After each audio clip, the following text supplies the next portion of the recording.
Bismillahirrahmanirrahim. Assalamualaikum warahmatullahi taala wabarakatuh.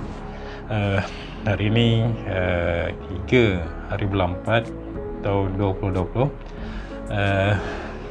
Negara kita sudah masuk fasa yang kedua. Fasa yang kedua, mana fasa pertama pun sudah habis pada 31 hari bulan 3 baru-baru ni. Jadi kita sekarang masuk pada fasa yang kedua. Jadi hari ini adalah 3 hari bulan 4 tahun 2020, dan dilaporkan bahawa terdapat 3 lagi kematian di seluruh negara pada hari ini. Dan daripada 3 kematian itu pada hari ini 3 hari bulan, maka jumlah keseluruhannya adalah 3,333 jumlah pesakit yang telah didaftarkan mendapat virus kuman COVID ini, COVID-19. Jadi dia memperlihatkan bahawa negara kita dalam pakej untuk mengurangkan graf kenaikan pesakit daripada COVID-19 ini. Dan setiap hari Datuk ataupun Dr. Nur Hisham akan update di media masa berkenaan dengan jumlah pesakit yang mendapat jangkitan COVID dengan yang sudah lepas daripada masalah COVID ini. Jadi bila kita tengok jumlah ataupun statistik yang ada dikeluarkan oleh Kementerian Kesihatan hari ini, kita mendapatkan satu keadaan ataupun satu perlambangan yang Allah nak tunjukkan kepada kita, yang ada Allah tuliskan dalam Al-Quran Karim. Jadi mungkin satu yang Allah nak beri petanda kepada kita, pada orang-orang beriman, supaya fikir setiap kejadian ataupun setiap perkara yang berlaku di muka bumi ini ada perkara ataupun ada sebab yang untuk kita fikirkan supaya kita tidak jauh lari daripada landasannya di muka bumi ini. Jadi bila kita sebut hari ini 3 hari bulan dan juga 3 kematian dengan jumlah pesakitnya 3,333. Jadi ada orang share something berkenaan dengan number tu.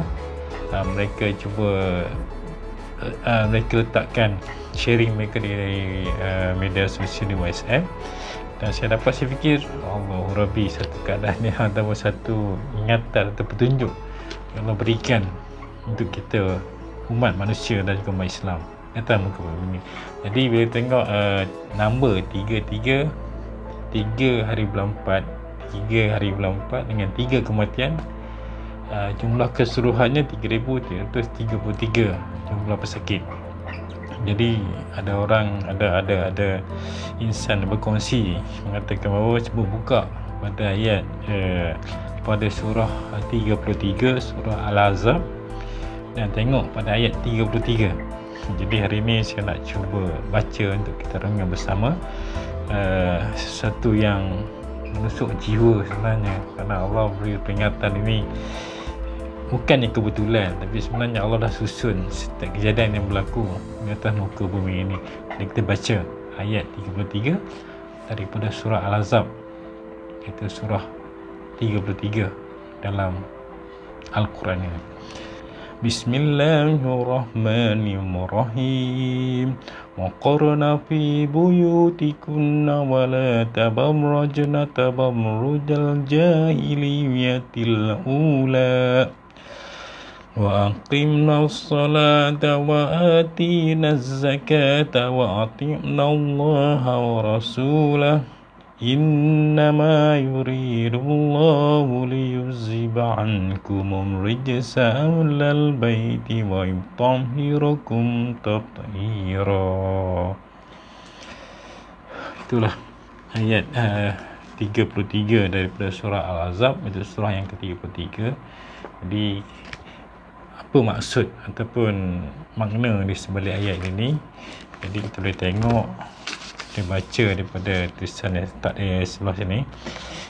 Cuba saya nak baca semula apa makna di sebalik ayat tersebut. Bismillahirrahmanirrahim. Mafhumnya, dan hendaklah kamu tetap diam di rumah kamu, serta janganlah kamu mendedahkan diri seperti yang dilakukan oleh orang-orang jahiliah zaman dulu, dan dirikanlah solat serta berilah zakat, dan taatlah kamu kepada Allah dan Rasulnya. Sesungguhnya Allah perintahkan kamu dengan semuanya itu hanyalah kerana hendak menghapuskan perkara-perkara yang mencemarkan diri kamu, wahai ahlul bait, dan hendak membersihkan kamu sebersih-bersihnya dari segala perkara yang keji. Jadi surah ini dia ada dipanggil nuzul Quran, nuzul asbabun nuzul, maksudnya ayat ni mesti ada sebab Allah turunkan pada zaman Rasulullah SAW. Tapi mafhumnya juga boleh kita gunakan sebagai panduan kita, bahawa daripada ayat ini seperti memberi gambaran bahawa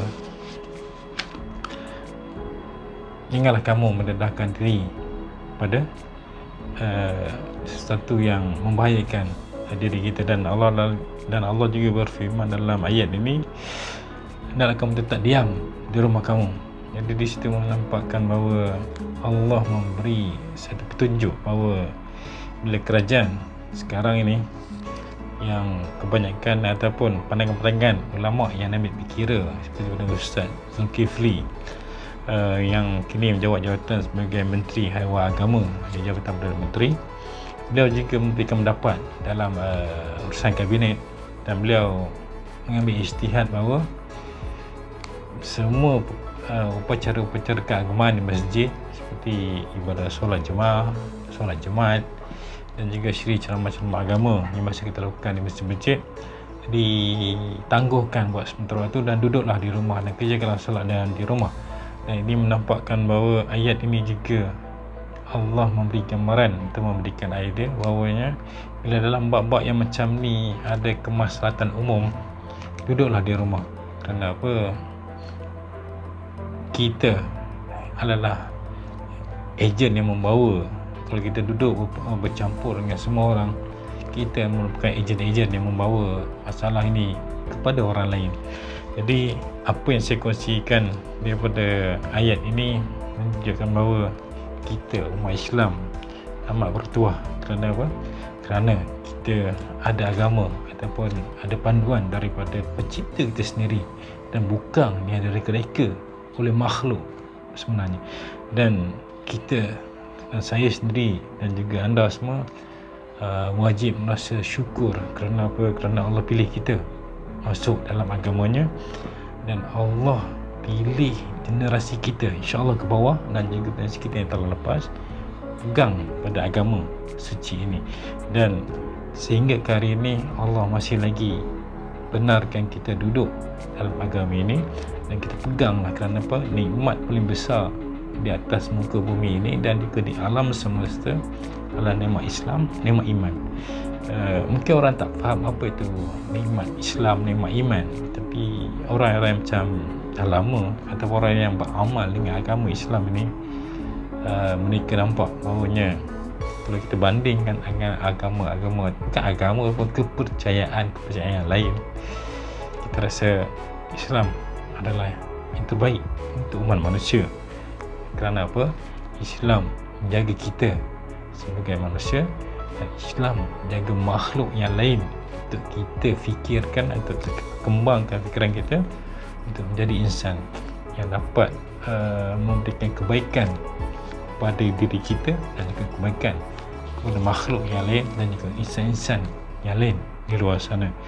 Jadi jika anda merasakan bahawa anda tidak mendapat apa-apa daripada agama ini, bukan salah agama tapi salah kita diri sendiri yang tidak mencedok atau menggali ilmu di sebalik agama hebat ini. Dimasakan tidak pada zaman kegemilangan Islam, di mana seorang hamba Allah yang bernama Rasulullah Nabi Muhammad sallallahu alaihi wasallam, dia dapat merubah satu orang ke satu orang. Proses tak lama, selama 26 tahun.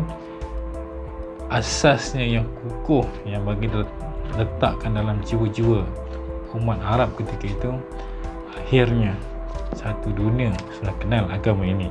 Dan orang-orang di Eropah, di Barat dan juga di belah timur, terutamanya di Jepun dan juga di China, mereka nampak agama ini sebenarnya ada satu agama yang lain dari yang lain berbanding dengan kepercayaan mereka yang selama ini mereka lakukan daripada warisi daripada nenek moyang mereka. Jadi kalau kita tak nampak kehebatan agama ini, maka anda rugilah. Kerana apa? Dalam banyak-banyak perkara di dunia ini hanya agama Islam saja yang mengajar. Daripada kita bangun tidur sampai kita tidur balik, dan dalam waktu tidur pun Islam ajar macam mana untuk menjadi umat yang bersyukur. Dan ingatlah kata kunci yang selalu Rasulullah sebut, bahawanya kita kenalah jadi ataupun haruslah menjadi umat yang bersyukur. Itu kata kunci yang paling terbaik yang pernah saya fikirkan. Kerana apa? Bila kita jadi umat yang bersyukur, segala masalah dunia ni adalah kecil. Kalau kita menjadi umat yang kabur, segalanya masalah di dunia dan juga perlu menjadi besar sehingga kita memperkecilkan Allah. Alhamdulillah. Jadi ada orang kata mana lagi tinggi tingkat antara bersyukur ataupun bersabar. Jadi setelah saya fikir-fikirkan, tingkatan iman yang paling tinggi, yang lebih tinggi adalah bersyukur. Bersabar, orang yang bersabar ni dia sabar ada tahap dia. Sampai satu ketika bila dia hilang sabar, dia sudah menjadi orang lain. Tapi kalau anda bersyukur, anda cukup hebat. Kenapa? Segala kejadian dan juga ujian dan juga rezeki, pahala dan sebagainya, anda tetap bersyukur dan anda tetap menunjukkan bahawa anda seorang yang sentiasa dipandang mulia oleh Allah SWT. So, jumpa lagi dalam episod seterusnya. Jadi doakan saya dan juga semua terlepas dari bala bencana ini, dan kita terus masuk ke bulan Ramadan dalam keadaan yang tenang dan dapat melakukan ibadah yang lebih hebat, insyaAllah. Jumpa lagi episod seterusnya. Assalamualaikum warahmatullahi wabarakatuh.